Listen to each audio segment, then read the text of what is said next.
Ma mission TV, le miroir du monde. Je ne sers qu'un seul maître. Même quand je suis dans la campagne, na mboka, naza koboma bamboloko kaka Kabila. Biso nyonso les emblématiques ya parti wana tokima moto. Oh. Tokima. Aussi mona directeur ya cabinet. Directeur ya cabinet ya Ndeko Bahati. Qui se trouve azali pe levé na ye. A démissionné na ki directeur ya cabinet lobi awa na moni liwa ezali. Jean-Colin Musonda. Akima ye. Wana ezali basigni moko ata ba sénateur il faut ba kanisa. Soki biso mokonzi na biso Joseph Kabila asengi 3 noms ou 4 noms.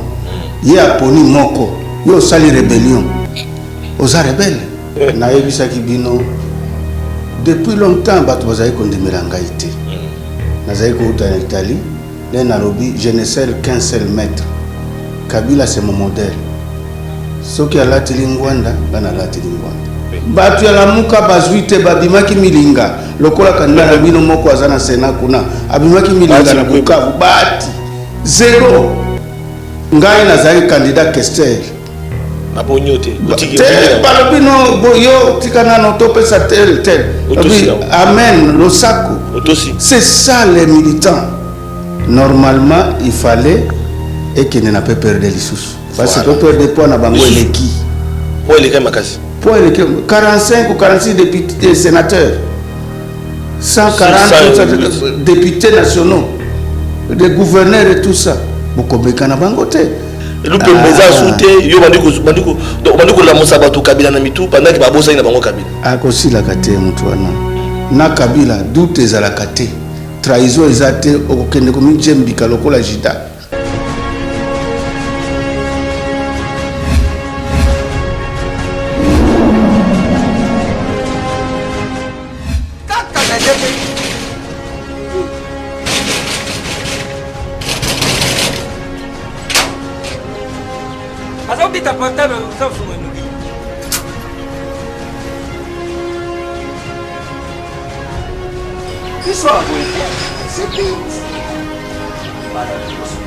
Ah merci! CPX! CPX ici c'est la station! CPX c'est un machin! Louis! Ah! Ils en ont Mengaït! Ah! Oh yo les filles! On a les filles qui ont passé ma vie! Ah ma chère! Ah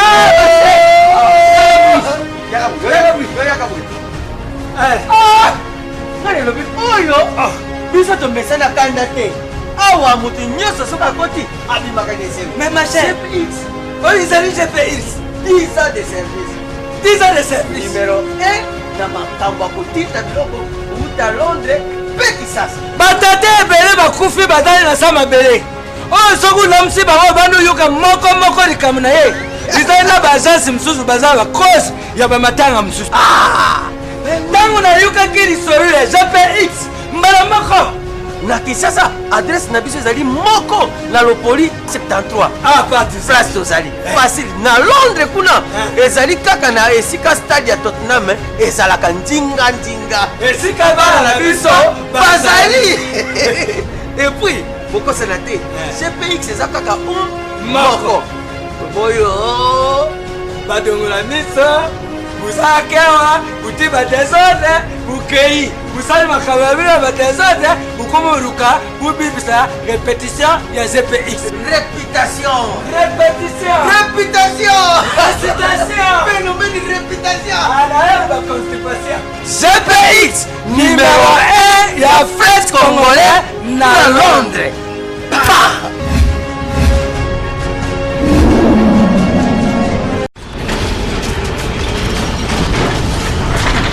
Ma mission TV, le miroir du monde.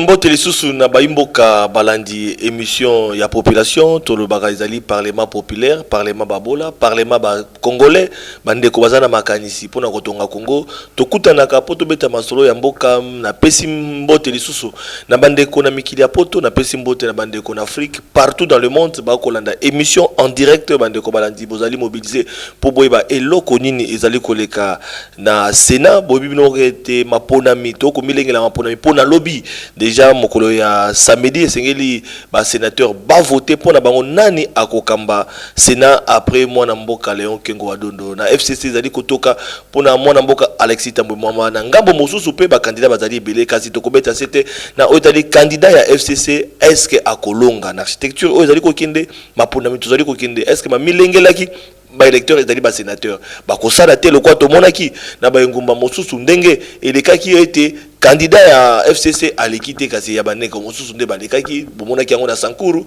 wapi mwana mboka azalaki candidat la même mende mais kuna ezalaki moto mosusu ndazwaki FCC ba komilenge na ndenge ni na o Italie Sénat awa tozali na province ville ya Kinshasa bandeko balandi boko na ndabiso to pesi bino sumbote poto kobeta masolo na nani to kobeta masolo na oyo azali président ya API oyo ezali plateforme oyo ezali ko regrouper ba bengi bango ba paysans indépendants to kotuna ye akokanisa ndenge nini alakaki na ba congolais te akoloba na veille azana secret na motema iloko nini ya koloba il s'agit de mwana mboka excellence ministre honoraire mwana mboka Koko Nyangi oyo ayambi biso na bureau na ye poto beta masolo to kopesa mbote na mwana mboka Koko Nyangi mbote mwana mboka Mbote ndeko Flavien, bienvenue dans mon bureau privé. Na bureau privé. Ndio botondi po ndimi koya na bureau na ngai poto loba makambo ya mboka. Parce que samedi ezali journée moko ya nécessité à likolo historique pour na mboka na biso plus qu'historique. Alors yango na tondi yo botondi na batu nyonso ba accompagner yo. Poto loba makambo ya Sénat polele bana kini bayoka président Koko Nyangi tomonyo na tenye etumba tenyo to misala komona président sortant Raïs Kabange mais awa to komona yo to ebité est-ce que dali idéologie ya ndeko Kabila po bato belé ba komi pe na idéologie ko lataka tenye boy ya tenye bitumba to armée to peza ya bino ka pona ko lataka te o eza tenye ba soda te mon ba komi façonnable na ebisa kibino depuis longtemps bato bazali kondimela ngai te nazali kouta na Italie le na lobi je ne sais qu'un seul maître Kabila c'est mon modèle soki alati lingwanda bana lati lingwanda soki alati linati ya boy na lati yango pona kolakisa biso que c'est lui mon maître je ne sais qu'un seul maître même quand je suis na koza na campagne na mboka naza koboma bamboloko kaka Kabila eloko ni sala ki Kabila alata yo to po akoma idole to pe modèle pona ko servir mboka pourquoi image ya Kabila parce que azali mutu moko juste azali juste et puis a changer kama loba na yete soki alobi oui c'est oui ba congolais nyonso bandimi yango sikoyo tango azali koloba keno sor na ngai ezali réglé na constitution. Troisième mandat. Comme Kabila modèle africain, modèle mondial. Voilà. Nous, bisoto yebiye. Ngai na salaki 16 ans na Japon. Na yebi ko étudier bato. Ko tanga mitu ya bato. Nazali na mentalité akuna na Orient. Le na mona kikaka ndeko Kabila na lobi oyo azali moto akotambusa mboka na biso. Alors na lati esili voilà olingi kolanda prophétie ya Vuluzi Kimbangu azo ba 4e président ina kozala modèle alors et monanité ba congolais nyos na ba chèque na ba kuluna na biso ba intellectuel tondimi yango est-ce que asolo ndeko Kabila penza respecter la constitution atika ebonga na ye parce que bandeko yanga bo musuba ko ba anoman de conflit Tshisekedi. Est-ce que ça rappelle la passation est vraiment civilisation? Le président de la République actuelle, Ngana Flata Kabatute, on l'a critiqué. Hein? Il n'était pas président, c'était un candidat, c'était à l'époque. Maintenant, c'est notre président. Il a été voté, nous avons des évidences. Kabila n'a fait que respecter la constitution. Batu ya lamuka bazuite babimaki milinga. Lokola kanda na bino moko azana Sénat kuna. Abimaki milinga na Bukavu bati. Zéro. Bon, tokolo bani. Président Félix, ceux qui ont critiqué le lobby oza ko finga, aza président ba congolais, oza ko finga peuple congolais. Voilà ya kale campagne ici là. Voilà. Voilà mon mboka Koko Nyangi lobby bato bakopona ba sénateur na point de presse na yo talisaki Alexis Tambwe Mwamba modèle o meki ko expliquer par rapport ya ndeko na o baati lukwebo o lobi ke ozali na secret okobomba avant le bana secret wana mais ndenge komona ba sénateur to moni bosangisaki bango ba sénateur mais yo est-ce que bino ozala ba sénateur parce que yo compter sur ba sénateur est-ce que bino la partie na regroupement na bino wana bozala ba sénateur regroupement na biso to kosaka te misusu bazolo batozana 5 sénateurs bazana elokote bazana moko be mibale ata FDC wana elakisa ba sénateur na ye oyo batikali parce que belé ba kei ba longwe bato FDC etikali na FCC yende balongola kiye donc biso tozali na 2 sénateurs élection on a besoin même d'une seule personne donc et pas na biso tozali ultra kabiliste. Moko ya Bongandanga c'est une sénatrice na mususu ya CNC un sénateur bango nyoso Azaya Kwilu bango nyoso za batu ya Tambwe Mwamba 100% et bon so batraye peut voter secret et moyens et pas na biso na Kabila doute ezalaka te trahison ezate okende komi jembika lokola jida. Et pas ambition. Mais alors, l'élection sur quoi ils ont se pointé, lobby bande qu'on a biso ba okende ko voter ba électeur, pour sangisa ki bango, oya buno ya api na ba recoupement na bino vous assure na bango ke ba ko voter. Mais vous assure pe na bande qu'on a bino misusu ba peut-être ba qualité na ba sénateur parce que bili les ali koleka après to kozongela après ba élection. Non, ba sénateur ezali ba tout minene. Mais quand okende na États-Unis pour comprendre valeur ya sénateur. Un sénateur ou une sénatrice ne peut pas se faire rouler par des gens avec des mauvaises intentions. Bazali batumoko correct, ou bako respecter mot d'ordre. Awa, ezali problème, il y a plateforme na biso politique FCC. Chaque regroupement ou famille politique ezali na structure na yango. Soki biso, mokonzi na biso, Joseph Kabila, asengi 3 noms ou 4 noms. Il y a poni moko, il y a sali rébellion. Oza rebelle.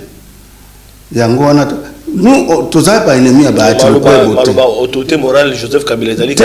Biso nde to proposer, il y a poni moko. Tolobi bon, OK, amen. C'est le chef de notre file.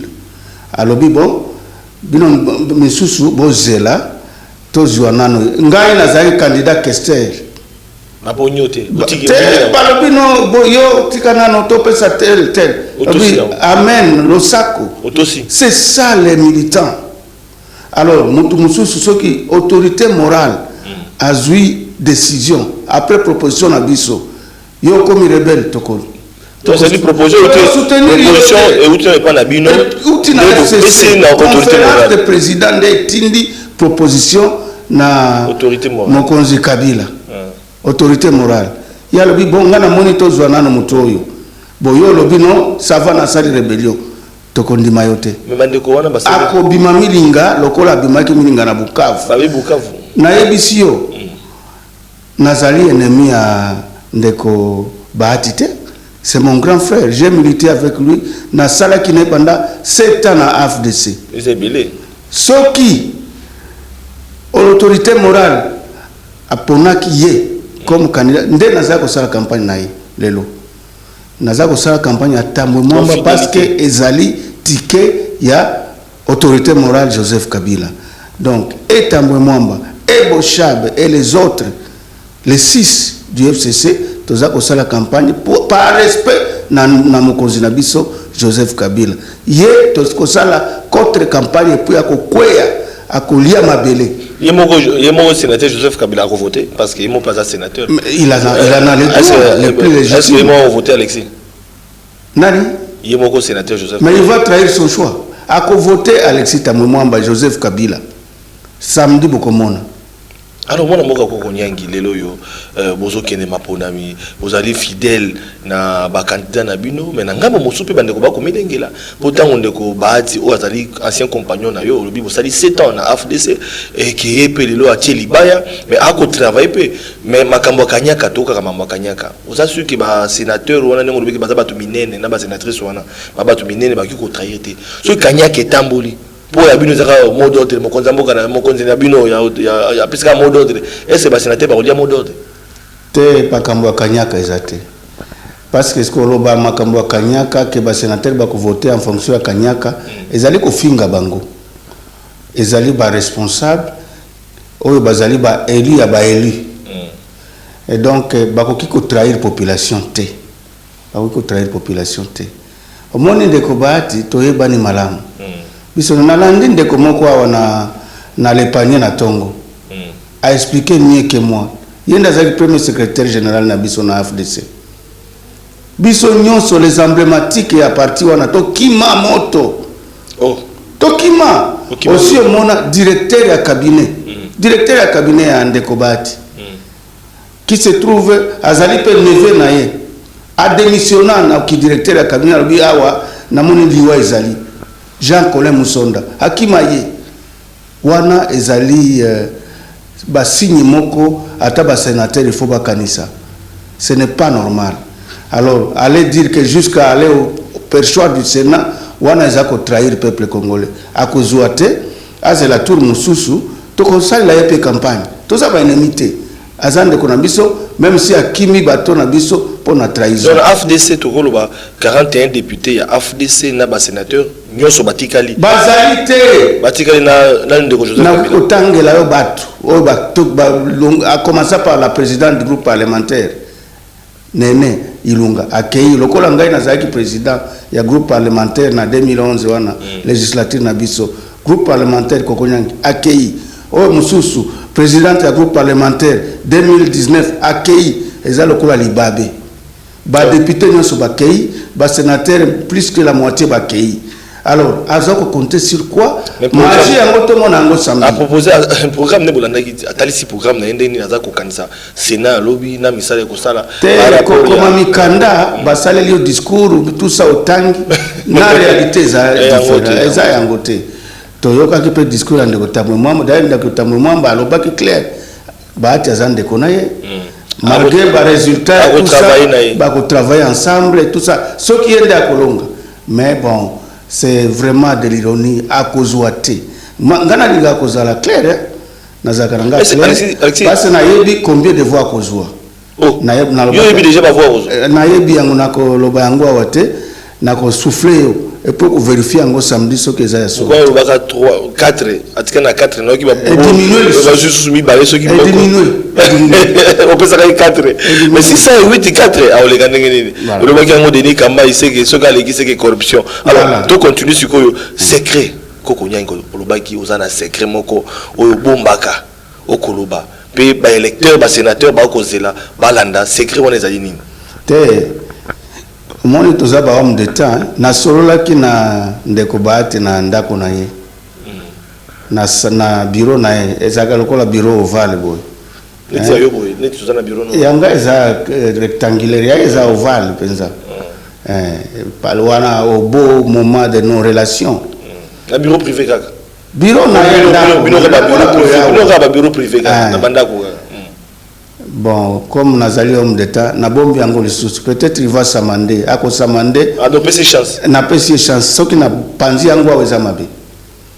eza mabe na bombi toza ba homme d'état to sala ki na ye na tiki na lingi ko panza biloko on a l'impression que koko nyanga changer hein na comme na ngai calme na boy makambo na boy makambo au point de presse on a hôtel c'est bato koloba alors bato c'est bato bangane alinga lobani bayo kasusu nani so na eza na mutu na ngai te bon problème na boy problème te na boy ekozala batraiter nga de non homme d'état na za homme d'état na bombeli secret mais akeba mokomususu na kopanza c'est là qui va moni tenir au petit babi que nengo za bosse que ko nyangi lelo ta na bitumba ko panza secret te na ye ko yebisa ba sénateur que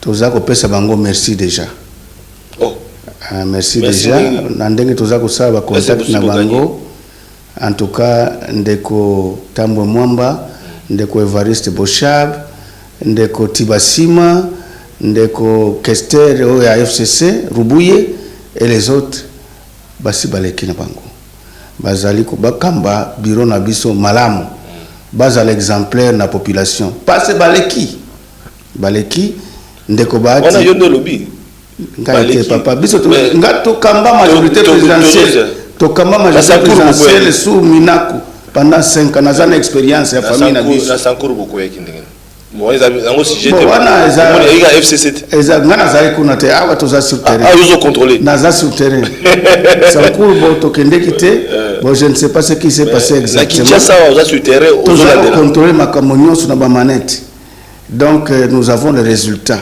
avec les contacts que nous avons que ndeko bati akobima milinga mais aza sénateur ndenga bimaki milinga na Bukavu ndenga bimaki milinga na Bukavu awa pe kobima milinga siko ya kozela tour na ye mais ozomona te Alexis Tambwe mpe bimaki milinga te et puis ayi candidat azote lokola ba matata mponyo bakaba candidat tala bekola ngo bele bazana FCC wana bana matata mponyo wana ezima kambo kala na zolo ba 2019 Alexis Tambwe mpe bimaki milinga te Alexis azaka candidat sénateur il n'était pas candidat député kuna mekaki na été akende kina été yaza mutu ya ordre yangona tozo senga na ba sénateur balanda mutu ya ordre mutu na bino abimilinga aye ko tenter awa asali moi gymnastique aleki ya la président ya Sénat ekozalate parce que le Sénat c'est la haute chambre koko nyangi to ke na soka émission na biso so tuni motuna te batola biso ke non ozaki liboso na yemo ko tunaki motuna te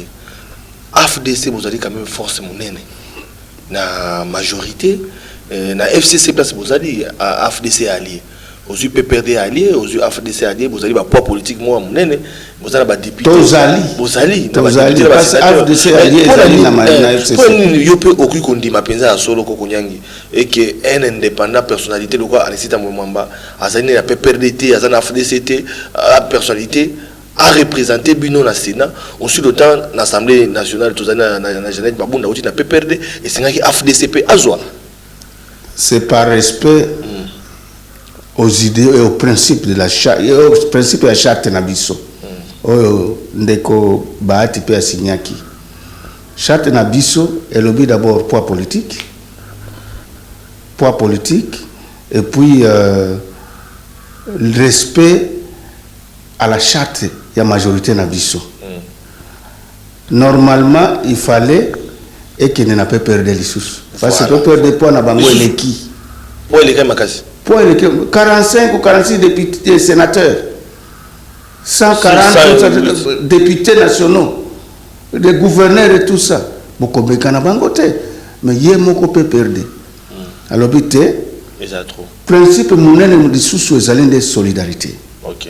Balobi non par solidarité topesi un indépendant bango peut perdre volonté na bango bazui siège na bango ba pesi indépendant une forte personnalité la volonté paye à président et à parti peut perdre le Joseph Kabila azo kamba peut perdre azo ko peut perdre mais d'abord na banani na bango ba avant Kabila a un rapport balobi to proposer to pesa personnalité o yazana mayele parce que c'est il faut mayele lokola Kengo adondo tango azana école ya Kengo azamu ndele ndenge zo mona iwana okomona ndenge nini ba sénateur ba ko sepela boutiste ba mo 30 ans oyo poki kinano na poto o mona mona mabuto o gérer mabe papa soki to bandi masolo masoki to bandi ya masolo ya makambo nini Mobutu asalaki na mboko oyo okokamo Mobutu n'était pas seulement mauvais donc les Mobutistes sont des grands hommes qu'il faut respecter. Voilà Mandeko Balandi Zaki Sengo na bureau ya mwana mboka koko nyangi kobeta masolo. Alors avant to kabwana santé à api on est tungisanga na yamba kabatu na yo tinda ka baro mukula ba misusu ba koleka ka bozala ba député mais bozali parti ba paysan place on est tungisanga mais lokola zuli l'opportunité na bandeko bazali bosola biso ba kolanda biso avant tout chité to lo bien api oyo zo kokamba pourquoi bombengami pays ba paysan indépendant alliance des paysans indépendants parce que ce que moni ba photo nanga na jeunesse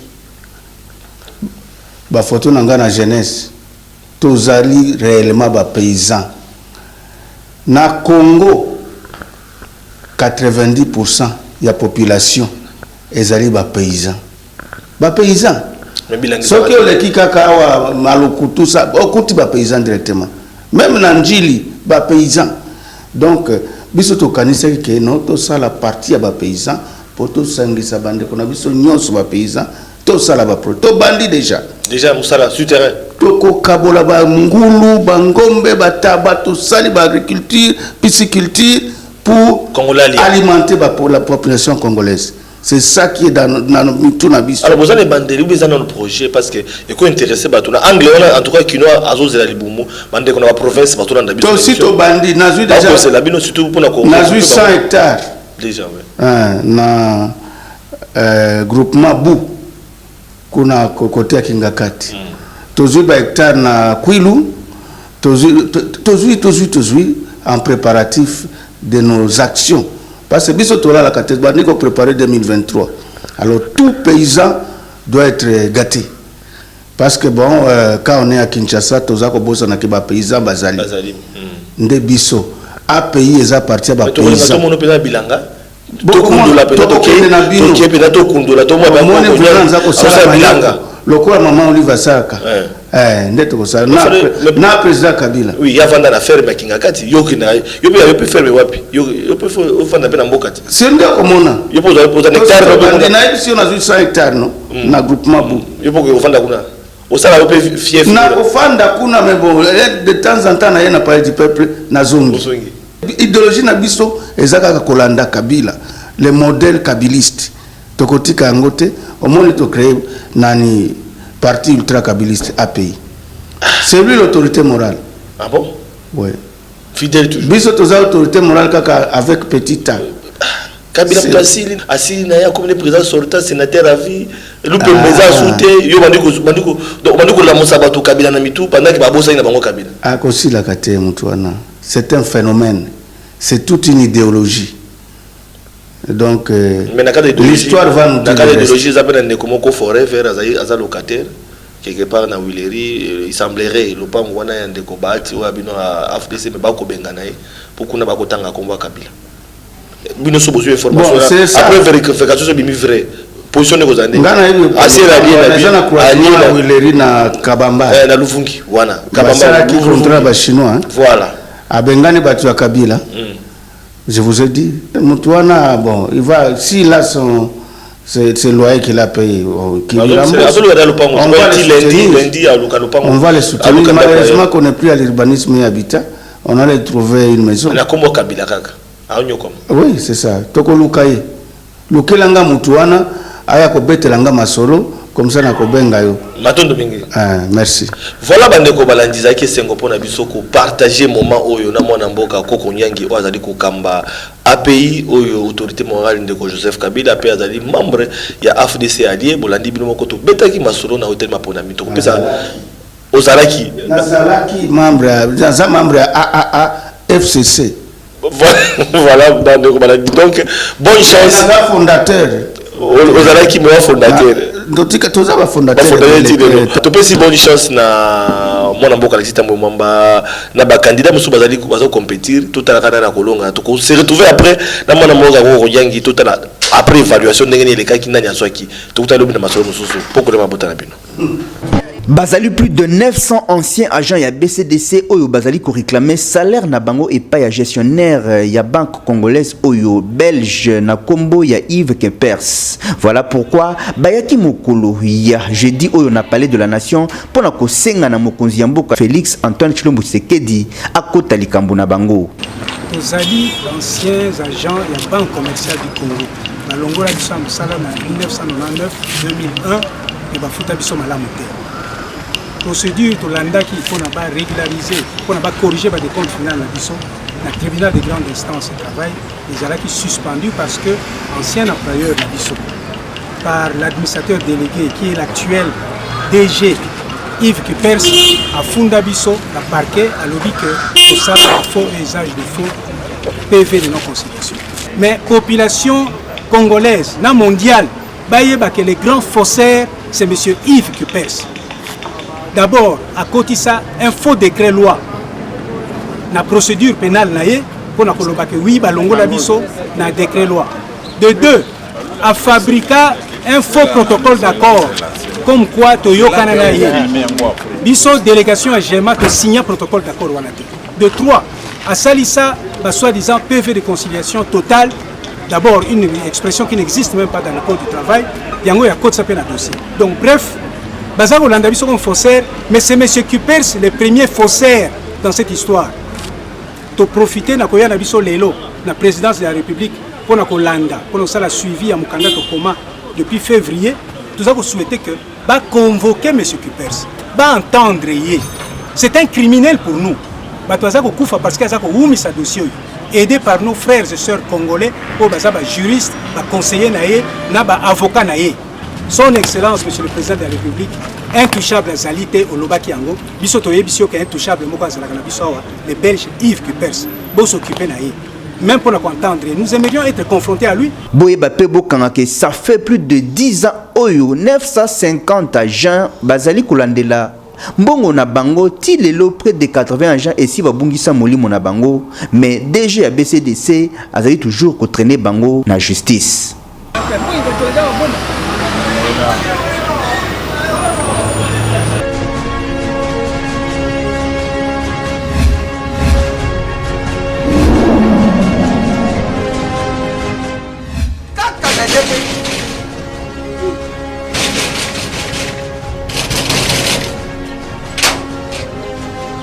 Azobita portable sans fumer nous.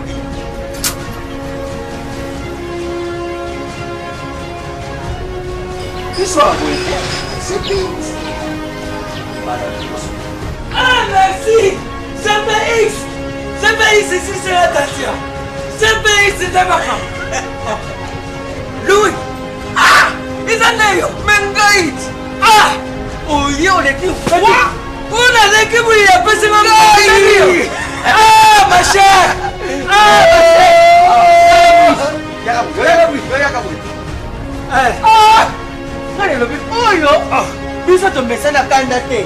Awa mutu nyoso soka koti abimaka desel. Mais ma chère, oh ils allaient GPX. 10 ans de service. 10 ans de service. Numéro 1 na makamba kotita biloko uta Londres petit sas. Batate ebele bakufi batali na sama bele. Oh, soku namsi bango bando yoka moko likamu na ye. Izana bazasi msusu bazala cause ya bamatanga msusu. Ah! Tangu na yoka kiri sori ya GPX mbala moko.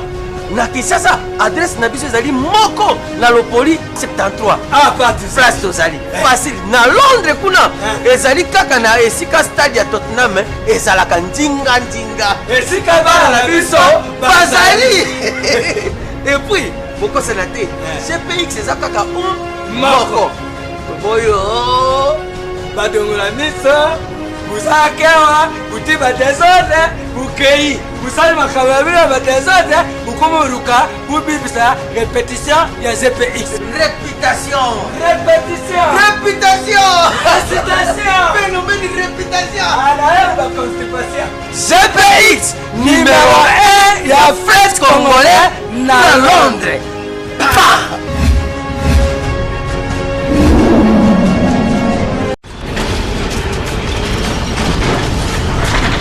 Ma mission TV, le miroir du monde.